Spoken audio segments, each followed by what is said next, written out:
Hi, and welcome to IMHCA Talks.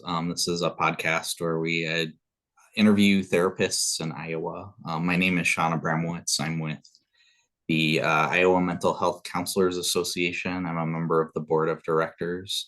And today I'm here with Heather Pickart, who is a licensed social worker, and Julie Mertz, who is an LMFT, both in the state of Iowa. And one of the things that they specialize in their practice is trauma-informed yoga. They're both registered yoga teachers. I think it's RYT-200 is the certification. Am I getting that right?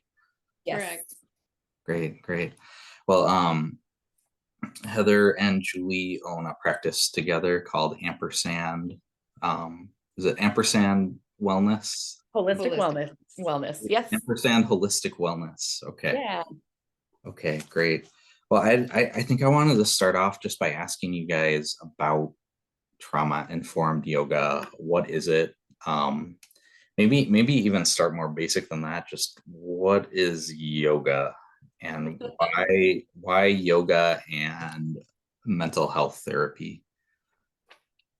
Yeah, go ahead. So yoga is it's not just movements, it's not just breath work. There are a lot of working components that belong in the house of yoga. And I think it marries quite well when you are looking at taking a whole body approach in healing. And so we know that there is a lot of good work that we get to do from what we would refer to as a top-down approach, which is using our minds to talk to individuals and try to help them learn through psychoeducation, to learn new coping tools as a way to regulate the body and help understand what's going on in relation to the symptoms that they experience. And yoga is just one way to use a bottom-up approach, which is using the body through breath, through mindfulness, through postures, or even stillness as a way to send the message to the brain to be calm, to be centered, and to be safe. So it's why we kind of really love to incorporate this element in holistic healing, because I think a lot of us, I don't know, sometimes we get stuck. We can do a lot of really good work, and then sometimes our clients just struggle to make any further progress, or they just kind of get hung up no matter what kind of strategies or coping tools that they're using. And movement is just a wonderful way to explore other ways for the brain and the body to connect, and I don't know, just find a sense of balance. Mm-hmm. Yeah. And when we think about trauma, we the body is where we store the majority of trauma. The body keeps the score. So being able to tap into, again, that bottom up approach really can open up, some really incredible trauma work in a way that sometimes the conscious brain is not fully aware of the impact. And so doing the trauma-informed yoga can really be that opening that has, the brain's kind of closed off to protect. So it's just been a really incredible tool for us to utilize. Can you explain, when you use the term trauma-informed yoga, how that's different than just a regular yoga practice that you might just have at a studio that you go to or around town? Yeah. That's a really, I feel like that's maybe some of the biggest first hurdle that we encounter when we try to promote using yoga as a form of self-regulation or being trauma-informed version of treatment, is people's idea of what yoga is. And there are lots and lots of different types of yoga. There is certainly a place for all of them for people too. So it's not to say that using yoga for exercise or a workout is bad by any means. But the type of yoga that we teach here in our self-regulation class, and often if we do a workshop, around using the trauma-informed yoga, it looks quite different than a typical class that you may have been to in the community. Yeah. I think the biggest difference is choices. We don't follow a set pattern of poses and postures. We offer many choices, and we also really want to build the interoceptive awareness. So connecting to the body, listening. We use the word notice, observe. So really the language of how we're prompting can look very different. But like I said, I think the biggest thing is the choice piece, is that letting our participants know that they get to tune into their own bodies and listen and move in a way that feels safe and nurturing for them. Like, one of my favorite things is during a class, if I look out and I'm giving some choices and everybody's doing something different, that's generally not what you see in a what would I say, a typical yoga class. Is usually everybody's doing the same posture. So it's such a cool thing to see that, then people are really tuning in and listening to their own inner healer and building that interoceptive awareness. And I think too, in a lot of, classes, you've got a mirror in the front of the room. Everyone can see, you can see yourself.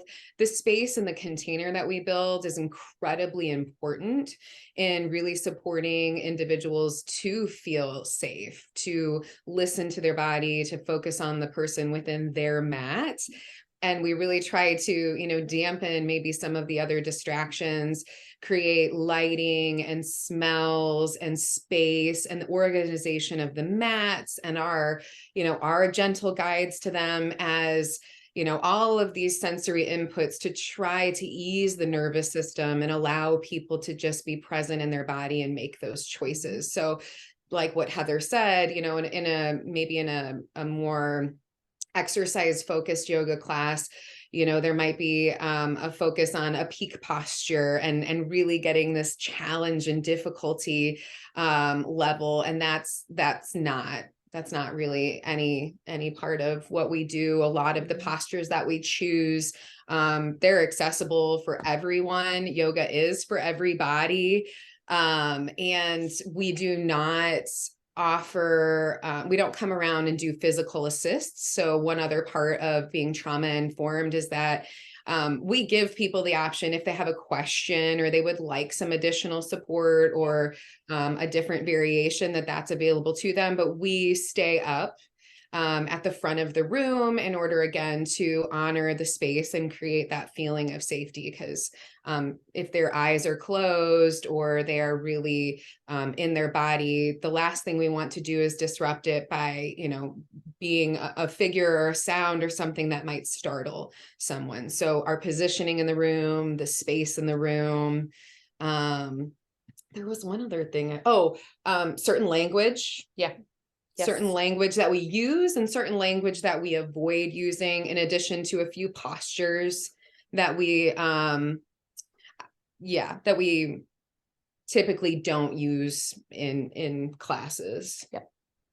Postures that can just feel a little bit more vulnerable. Really vulnerable. Yeah. There are certain postures that when you think about people who have experienced traumas, that would be could be very triggering. And so you have to have that awareness as well. And certain, even the word pose, if you've got somebody with a sexual abuse or sexual assault history where they were asked to pose in a certain way, or they were photographed, even that word could be triggering. And again, it's going to be impossible for us to know every word, but just having that awareness. And again, us having then the training of, if somebody is triggered during a class, that we are available to them as therapists, right? To be able to help them, support them and move through that in a way that feels safe and honors them and their safety and where they're at.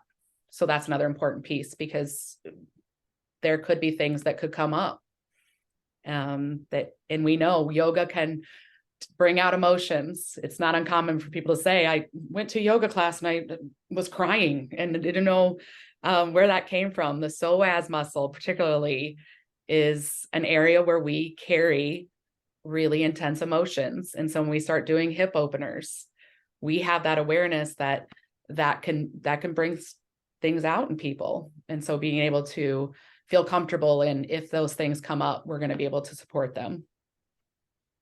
I know I've had that experience, that specific. I think we all have, almost all of us have, like, right. Whoa, where did that come from? I think you guys provided like a really clear description of how it's different. And it sounds like there's more freedom and flexibility, and there's a lot of intention in terms that are used, and intention in like specific ways that you invite people to use their bodies. And it's not like you're asking them to do it or telling them to do it. It's more of like an invitation, it sounds like. Yes.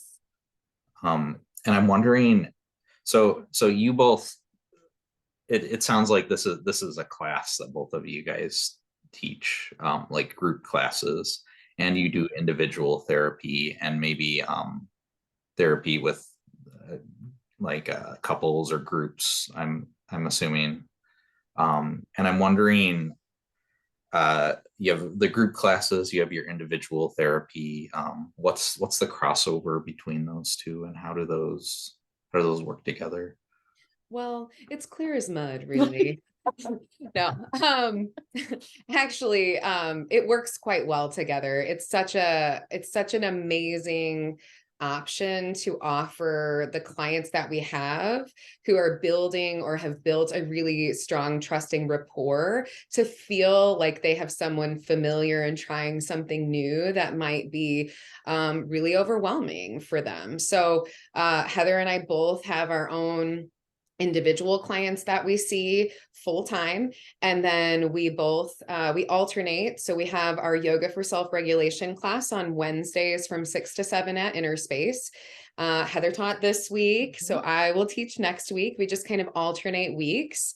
And it really is something that I at least share it with all of my new clients, that this is something that I offer, trying not to make it seem like I expect to see you at class this week. But some people are really excited about it and ready to start right after they've had an assessment. And other people, I'll circle back around after they've developed a little bit more rapport and say, hey, I don't know if you remember, but in the beginning of us working together, I talked about a class, and my business partner's teaching this week, and you would be in good hands. Or if you would feel more comfortable, you can try it out next week when I'm there, just to try to support them in feeling like it's something that they could explore, and they trust that recommendation is coming from a reliable source, rather than hey, you should try yoga. I've heard yoga can be really helpful for your mental health. And they just go to some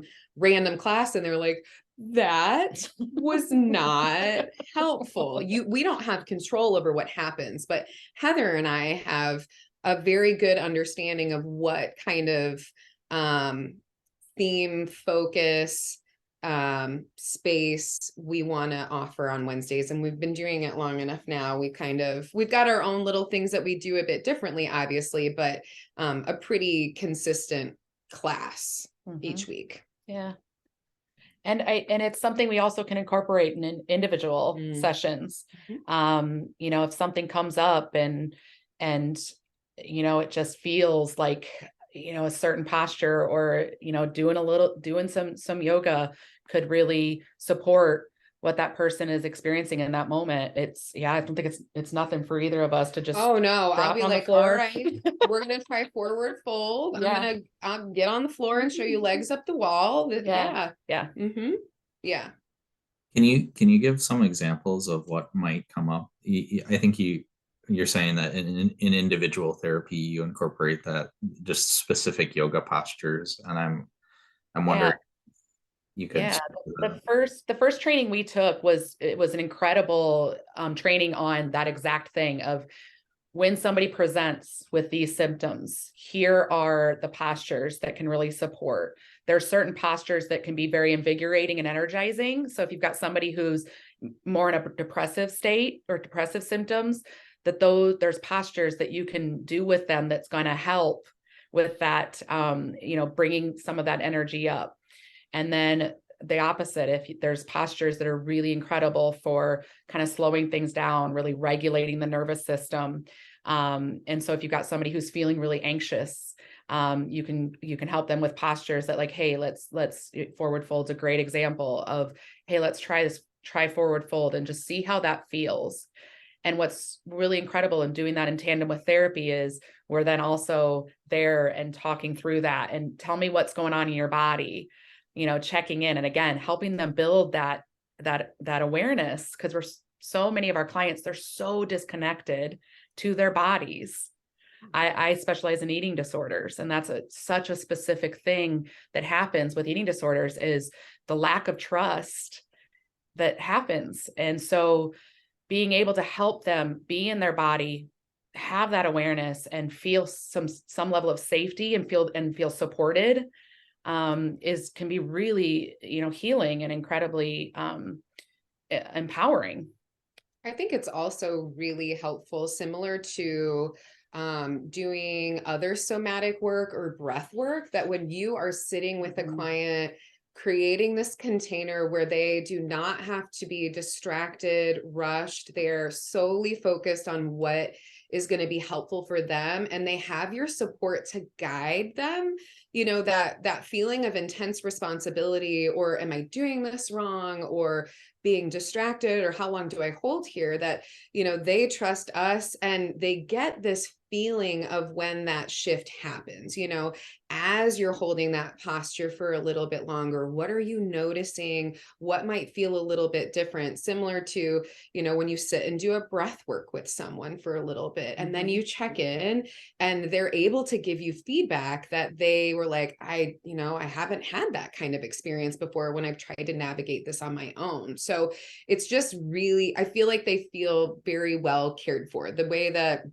I don't know, the thing that popped in my head is like when you go into a good massage therapist and you're like, it's here. And you just know that in their mind, they're seeing what they're doing in that muscular system. It's almost like you look at this person, their whole body, and you kind of know the areas to really help support them and help them hold or breathe or release tension. And they feel that difference. Mm-hmm.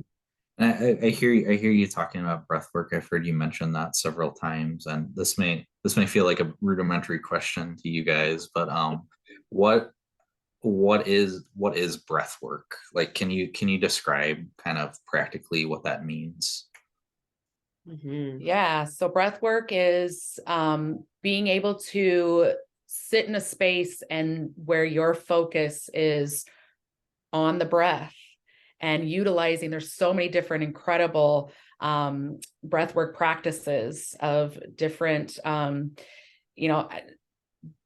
box breathing, or 4-7-8 breathing, which is one of the ones that is most known for helping to regulate the nervous system. And again, sitting with someone and offering them that kind of the instruction and holding that space for them so they can work on that regulation and utilizing the breath. We so often forget, that's always accessible to us. Some of these other tools that we teach, it's coping tools, they might not be fully accessible in certain situations. The breath is always available.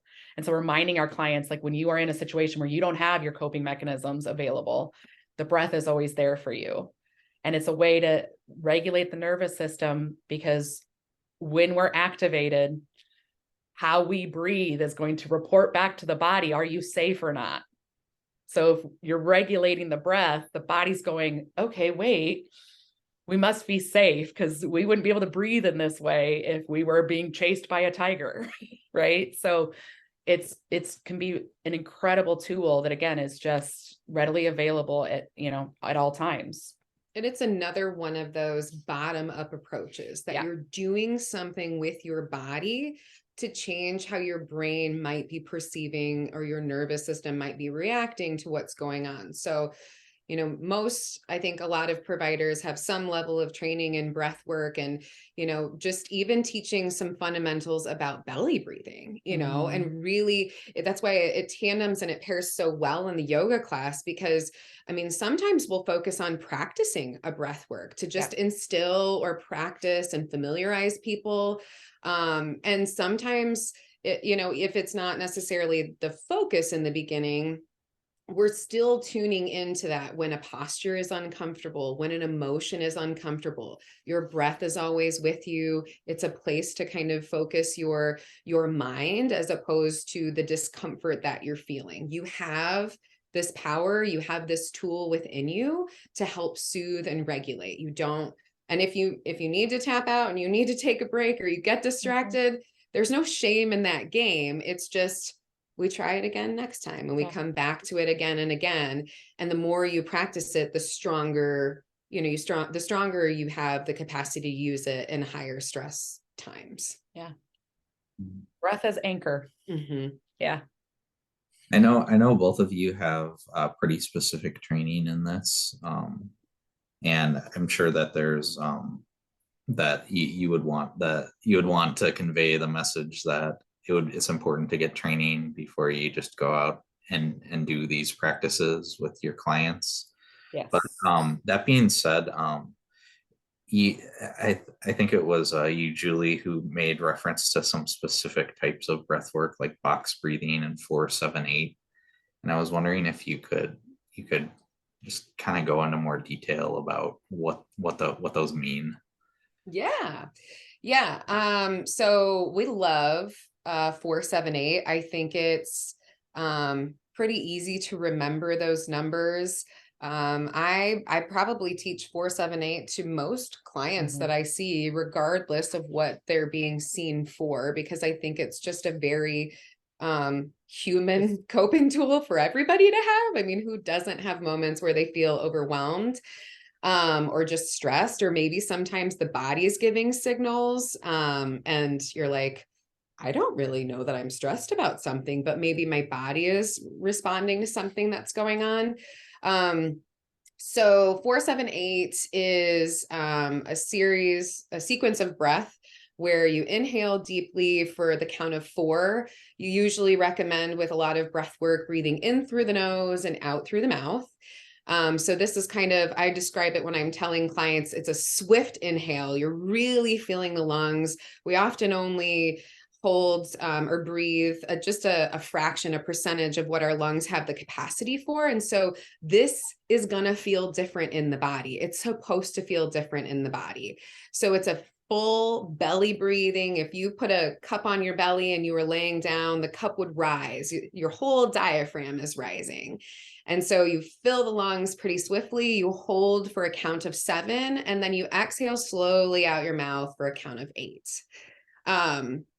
And what this does is a lot of things, actually. It increases oxygen to our brain, which we know is going to be helpful when we're trying to use the capacity of our brain. When we are in a fight or flight or in really high stress situations, are we often really able to tap into a lot of problem solving or new ideas or that rational mind? We very quickly get placed into a very small choices of things to do when we're that overwhelmed. So increasing oxygen, you're also going to help the body by slowing the heart rate down. So as you hold and you slowly exhale out, the heart will begin or should begin to follow in suit. And so if your heart is beating faster because your breathing has been shallow and rapid, you're sending this message to the mind, you're sending the message through the body to just slow down.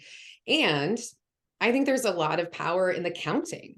Our brains are really complex, but when you're counting, you can't really ruminate on something else going on. So it's a bit of a taking the mind away from whatever might be contributing to that intense heart or that shallow breathing, and really slowing the pace back down. So when I have clients and I'm teaching 4-7-8, I will practice with them typically about 5 rounds. And sometimes they come out and they're like, I feel a little lightheaded. I feel a little different. And it's however they feel is just fine. I don't know that there's a specific number of times you do 4-7-8. I really encourage people to just sit with it as long as they need to, or until they really start to feel a difference in their body or in their thinking, where they've kind of landed a little bit more. And box breathing of a similar variety is just still inhaling through the nose and exhaling through the mouth. But you inhale for 4, you hold for 4, you exhale for 4, and you hold on empty for 4. So it's just there's a lot. There's bee breathing, there's alternate nostrils, breath of joy that we like to use, the Ujjayi breath, which is breathing, part of yoga, the common yoga breath. And I think the important thing, and you brought this up, Sean, is the training around this, because one of the things with breath work, just like with yoga, is it can also trigger a trauma response. So particularly holding the breath. So it's something, yes, we definitely encourage people to receive training and understand what happens in the body when we utilize these tools, because while they also are coping mechanisms, they also can be triggers. And so we have to have that training and that understanding, so we're prepared as best we can be. Obviously, we can't prepare for everything, but we have the tools and the resources, and we've done the work to educate ourselves and have an understanding of what could occur and what's going to be the best way to support who we're serving. Yeah, I don't think we can stress that enough, that the last thing you want to do is just kind of rush in and potentially do damage and cause some additional pain or heartache or trauma to a client. This is something to take really, really seriously, that these components related to a person's experience of trauma might live so deep that they don't even know what may be triggering to them. And so you can't just kind of come in and be like, all right, today we're going to try this, without having, your own awareness, a safety in the approaches, and a safety and knowledge and how to appropriately respond when that may happen. Can you speak to the training that you have been through, where you took it, how extensive it was, and just kind of what it was? Yeah, we started out with just a 1 day, just to kind of introduce utilizing yoga in therapy. It was a PESI training that this came to the area, it was something that we had been talking about wanting to implement. But again, wanted to do it the right way, wanted to receive training, wanted to make sure that it was legit, so. I often ask what PESI means. You said that's a PESI training. Oh, good. What is the acronym? It's a training program that offers online trainings and in-person trainings. And I don't know what the acronym. Julie's looking for I totally have my she still has the training from it, because it was so good. It was so good. Oh, I'm really glad. And then we can give you the title of even the training. It was so good because it goes through all of the, the brain and the trauma. I mean, this wasn't just yoga and the postures that could be helpful, but just the real, what does it stand for? Everywhere it's just the acronym on the whole sheet. Yeah. That's okay. So it's I'll look it up and I'll get back to you. It's PESI is and the training, the title of the training was Bringing Trauma Informed Yoga into Mental Health Clinical Practice. Okay. So that was the initial, and it was incredible. And she shared the evidence, because this is an evidence-based practice, which is really important if you're utilizing this in the clinical sense, which that was the thing. We were like, there's no way we're ever going to be able to, it's going to have to be separate from our therapy. And that was the first time we'd heard that, no, this absolutely, you can utilize this in tandem, and it can be really incredible. And so that was really exciting for us. And so that really kind of lit the spark for us. And then we continued to, explore and do our, educate ourselves and continue to do other trainings. I also attended, and I wish I would have looked this up beforehand. It was a training in Waterloo. It was a 3-day trauma-informed yoga training. And it was one of the professors at UNI who did lecture about trauma for a full day. And then the second and third day were all interactive with teaching the actual yoga, the trauma-informed yoga. And the trainer was somebody who had been trained from the actual trauma-informed, what's the word I want to use? Practice out of Boston. So TIYT, trauma-informed yoga therapy, but she had the certification and she was just bringing that to the area. So it wasn't getting the certification, but it was utilizing those tools from that training. For the record, PESI is Professional Education Systems Institute. There we go. It's a well-known for continuing education. They love to send out, you'll get brochures and pamphlets in the mail a lot from their trainings. And they, for the most part, the ones we've attended have been really good. So, yeah. So if somebody wants to find a training like this, I'm hearing look for trauma-informed yoga or maybe RIYT. Is that?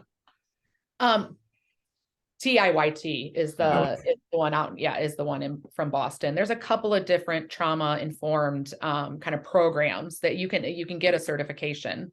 You can also become a trauma or a yoga therapist would be another avenue. Yeah. I do feel like since we did your yoga teacher training was a bit more aligned with the trauma-informed yoga than my yoga teacher training was, but I do feel like I see more people gravitating towards this, or I haven't, I guess, done enough looking into making sure that it's being done legitimately, but I do think that I don't know, there's just a growing sense of awareness and acknowledgement that this could be really, really helpful for people, and they're interested in being able to offer it or teach it. Yeah, I think Heather, you mentioned there's the research and the evidence-based practices, and I'm wondering if you have a more extensive knowledge of that, or if you're willing to speak on that. I think it's a lot of what we've already shared is that the research around how we now understand trauma, the impact that it has on the body, and how utilizing yoga as, again, that bottom-up approach is effective, right? And the research shows is, when they're doing studies and incorporating yoga into the therapy practice, especially when you're treating and working with trauma, is the outcomes are positive. And so it's again, that bottom, we keep saying the same thing, but that bottom up approach can be really, really powerful.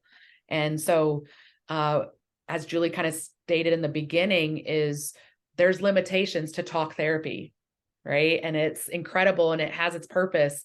And I think that was kind of the reason we've explored this, and not just this, we both are Reiki attuned.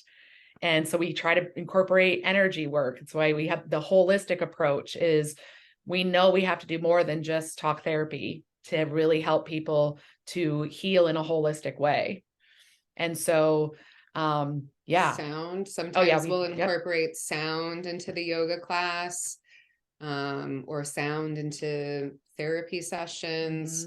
Really taking this very individualized approach with every client that comes in, and just being very curious and informing them. I mean, some people don't understand how much of a difference sensory, somatic, movement, they think of, what their maybe definition of what gets you better, or medications that have kind of maybe fallen flat.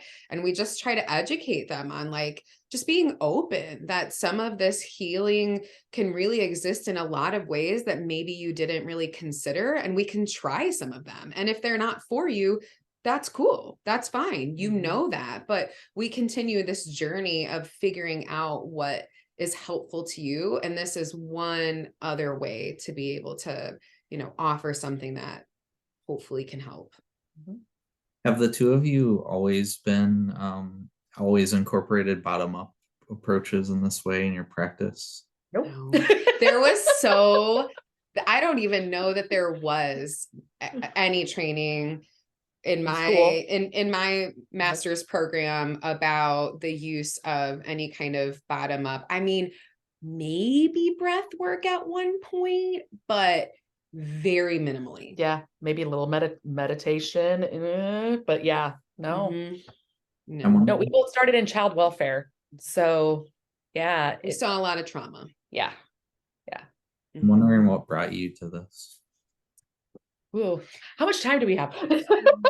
So we started in child welfare and we saw a lot of trauma. Yeah. And there's a lot of really hard and beautiful work that does and needs to happen. But it is a really, really challenging field, and not just in the clients that you work with, but really in the system that you get drawn into. There are a lot of expectations and reports and letters and testifying, and a lot of responsibility sometimes for someone who at most sees a client about an hour a week. And I know, at least personally for me, that just, it takes a toll on a person, and it really kind of hinders the ability to find that work-life balance. And burnout is really, really hard to avoid, even with the best of supports that you have. And so I think that that was really a point where I got to wanting to maybe control a little bit more of the stress level, or the client base that I had was moving into a private practice, and, being able to have the ability to do some of these different techniques, which when you're in a bigger office setting, you have to abide by the rules, because there are some pretty clear standards when, an office has to follow a level of accreditation, or, there isn't maybe as much support or knowledge about kind of the path that you're going down, right? It's a hard thing to kind of carve into a system that's pretty structured. And so it really just opened up this opportunity of like, man, I think there's a whole lot of healing opportunities out there, and this would give us the opportunity to try them. Yeah. For me, it was really coming from doing my own personal work. I lived in Boston for a couple of years, and that's where I started working with eating disorders. And so kind of I did a lot of my own healing work out there. I started seeing a Reiki practitioner. I was doing yoga personally. I was starting to meditate more. And so I started to notice, like, this is helping me. And so I was like, okay, we're on to something, right? And then I was able to work in an incredible agency that did see the benefit of the bottom up. Again, when you're working, especially with eating disorders, and out in Boston, it was so common in treatment facilities for them to be teaching yoga classes and teaching meditation and mindfulness. And so, I had not experienced that in my professional work. And so it was just really, really cool. And I started to see outcomes that I hadn't really had seen. So it was both, right? It was my own personal experience, and just seeing how that helped me to heal some of my trauma. And then, watching other professionals and do it differently, not following medical model as closely as what I had been used to. And being more innovative and holistic. And so I was just like, I want more of this. And, was always wanted to do private practice, and was like, if that works out for me, this is the approach that I want to take. Mm-hmm. And then Julie and I connected on that. And so we're like, let's do this. Instead of practice what you preach, it's like you started to preach what you were practicing. Yeah. Yep. Mm-hmm. Yeah. And I noticed when both of you were talking about this, there seems to be, it seems to be like the current system that we have doesn't always accept or support this type of practice. And I'm wondering what kind of challenges that creates for you. I feel like now it is so much more widely accepted. I think when we were starting this, when we were beginning to, do this training, what year was this? I don't even know. It wasn't. Yeah. There was resistance. People are like, what are you talking about? I'm not doing yoga. That's crazy. That's weird. And now, I know that they I don't know if it was also maybe just being in Des Moines, Iowa. Like, we've done travel and done trainings outside. And Heather's obviously spent some time on the east side. We've done trainings on the west side, and we get reminded of like, oh, people are doing lots of things differently than what we're aware of that people are doing here. And not to say that people aren't or weren't doing this here, but it nowhere to the extent of what we were kind of witnessing or hearing other people doing. So I think now, I don't think it is unheard of for them to offer yoga in shelters. It's not unheard of to incorporate mindfulness and yoga and movement into treatment for substance abuse, for eating disorders. I think it is much more welcomed and embraced in those communities. I don't feel really any resistance now. I wouldn't feel that my clients would have as much resistance as maybe even 5 years ago. Yeah.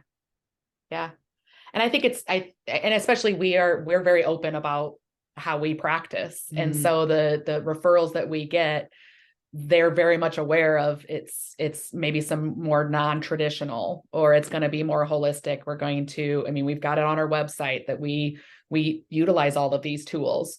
So I think it's pretty rare that we have somebody come to us that's just like, absolutely not. I want just talk therapy. I don't want any of that woo-woo stuff. I don't, I'm here for CBT. Yeah. Give me just that stuff that's straight to the point. Yeah. So yeah, I think a lot of it was happening and people just weren't really necessarily talking about it. I think that was one of the things we found too, was not that it was underground, but it was just like, you just didn't advertise it. And now it's starting to feel like people are being more open with, let's try new things. Let's think outside the box, which is so exciting. Well, and not only that, but I think too, obviously there's research that goes back, but sometimes you have to play that game of waiting for the research to come out, that these studies take a while to conduct, to publish, for people to get their hands on it, and for it to really be, evidence-based takes a lot. And so sometimes within the mental health community, we have this standard of like, well, if it's not evidence-based, then is it really effective? And our standards for that are just, you have to have it. I believe that it's a necessary component, but I also believe that there are a lot of things that just are going to take a little time to catch up with the system. And I think we were kind of maybe experiencing a little bit of that, but I don't think there's a shortage of evidence now. I think it's pretty clear. Yeah. And I know that you both work within the insurance system too. So you said that the clients have become more and more receptive to it. I'm wondering how insurance and billing works with that. And I know we talked a little bit before this interview about you don't want to you want to make sure that people aren't using you as the experts on billing. Not giving any recommendations or I think specifically when we're using this in a one-on-one session, Heather and I both identify this as something that we are trained in, that we have confidence in, that we have knowledge and education in, and we are using it as a modality intermixed with other, therapeutic approaches. So I don't really know a ton of people who have been practicing for a good chunk of time that are like, my only model of treatment is exclusively IFS or exclusively this. I think we all kind of develop an eclectic style, and that teaching that yoga isn't something that I would do week after week. It would be, oh, my clients come in, they've reported an increase in anxious symptoms, and so this session we're going to focus on breath and maybe practice a couple of yoga postures, and we're going to have a discussion and maybe have some CBT and discussion about the thoughts that might be going on with that. It's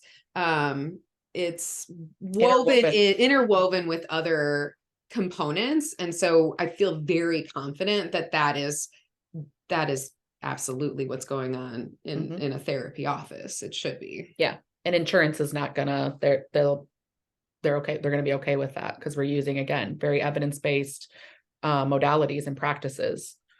I mean, it is CBT, right? You're like talking about the cognitions, you're inviting a behavior, a posture, a movement, a breath, and practicing it. So yeah. And with the groups that you conduct, are these are you able to bill insurance for the groups, or are these people pay out of pocket to attend, or how does that work? It's both. Yeah. So whatever works. Yeah. It's whatever works best for the client based on their insurance and how accessible that is for them. And if our class is $10 out of pocket. So we make it extremely accessible. We did that on purpose. And so for a lot of people, they're going to just want to pay that as opposed to, because they might have a higher copay than that. So they wouldn't want to bill that through their insurance. But for those that $10 would be difficult, especially on a weekly basis. If their insurance will allow that is something that we can utilize. Yeah. And not every insurance covers groups. So you have to really do your work on exploring what the coverage looks like for each of these clients, and making sure that the documentation really supports that this is group work that's happening. This is group therapy that's happening. Yeah. And again, our training that we attended, we got the information of how to do that and how to make sure that you're documenting it, that it is evidence-based and documented in a way that is therapeutic and is a therapy modality. And so again, we just cannot encourage enough that if this is something people are interested in doing, that they receive that training so they can feel confident. Because we all know billing insurance, it's tricky, and you want to be thoughtful about it, and you want to really understand and make sure that you're following the proper protocols, and each insurance company is different, what their expectations are. And so that's why we want to be really careful that we're not just be like, yeah, bill every insurance, it's cool, they'll be fine with it. And then have people come back and say, what? So we did a lot of research on that, and we had to be very thoughtful about that. And again, utilize the trainings that we received to feel comfortable in doing that. Well, and even, sometimes you can't bill the insurance because you might have had session with the client. You still can't bill 2 codes in one day. And so, there's all of these like, well, maybe this, maybe not that. And the best thing you can do is just really get all of the information you need to, so that you feel right about incorporating it. Well, thank you. I think that would be helpful for a lot of people who are looking into it. I think I wanted to end by asking, because we've talked about a lot about like different components that you incorporate, like kind of what they can be used for, but I'm wondering if you could speak on like what are your clients' experiences doing yoga and these other bottom-up approaches that you've used, and maybe you also might want to speak to your own personal experiences too, with how these have affected you in ways that traditional therapy wasn't able to. Touch. Yeah. I think it's a mixed bag. I think some people find it and they love it. They're like, this is something that I've been missing, and they are regulars. And when they don't come, they're like, I need to get back into yoga. I will see you or Heather this week. And we love that for people. We love that that is something that they feel they can call upon, and it's available, accessible to them, and helpful to them. I think sometimes people have very intense experiences, and that can feel a little maybe jarring or unsettling. And it may take a little bit of time for them to figure out if that's the right time and place for them. And every client is fully supported. I think we both come out the gate similar to what I said before, not expecting that our clients do this just because they're our clients, but also if it's not for them, that we honor that and respect that this isn't going to be for everyone, or maybe it's not the time for everyone. But that they have the safety to be able to talk about that with us and talk about how that felt uncomfortable or what was really difficult about it. And some people come and go. Some people use it like they would if they were on an as needed basis for therapy, and then they've got something that comes up, and then they kind of circle back around and come more regularly, which I love too, right? Like calling upon those coping tools when you need them more, and having that additional support. And I think most people report, that it is helpful to them. And it's like anything, the more you practice it, the more I think you'll be able to see the benefits. It's not, wow, I did one night of yoga and I feel great. It's healed. Yeah, it's a regular practice. It's a regular invitation to just go a little bit deeper in and sit and yeah. And I'll speak to kind of doing this kind of from the professional aspect of it. I'm someone who likes change. And so doing just traditional therapy for me was really difficult. And so being able to explore these other modalities and be able to offer options, and that my day doesn't look session after session after session the same. To be able to sit with somebody and actually really individualize their session and their treatment, and have all these different ways that we can help them to heal and help them on their journey, I think it's because this is not an easy job, but this has helped me to be able to do this day after day after day. I've had people say that to me. I don't know how you do that every day. It's just, doesn't it get monotonous? And yes, in some ways, but I think the way that, we're able to do this holistic approach really helps me feel very fulfilled and feel like I'm able to explore and be curious and challenge myself and always be, learning and growing. And so again, I would just, anybody who's listening, I would encourage them, if this is something that has kind of lit a spark for them, like, open up those horizons. And, you don't have to just, they can only teach us so much in school. There's only so much time, and there's so many different incredible modalities. And so allow yourself to think outside the box, look outside the box, and so that you can feel fulfilled and follow whatever is, passionate for you and feels good to you. Can I also say too, that like, just being able to have a yoga class after working all day. And sometimes you would like, I'll fully admit, sometimes I'm like, all right, and I got to teach a class tonight.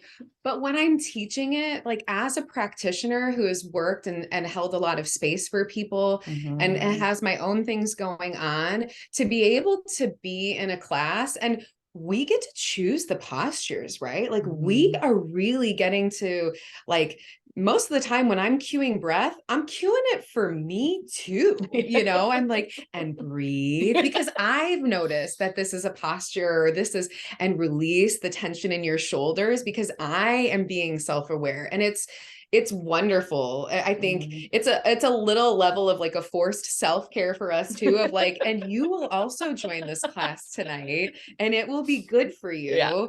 I think it's really good for us to have that as our own self-care. Yeah. Great. All right. Well, thank you both for taking the time to interview. Again, this is Heather Pickart and Julie Mertz of Ampersand Holistic Wellness. Awesome. Thank you. Thanks. Thank you.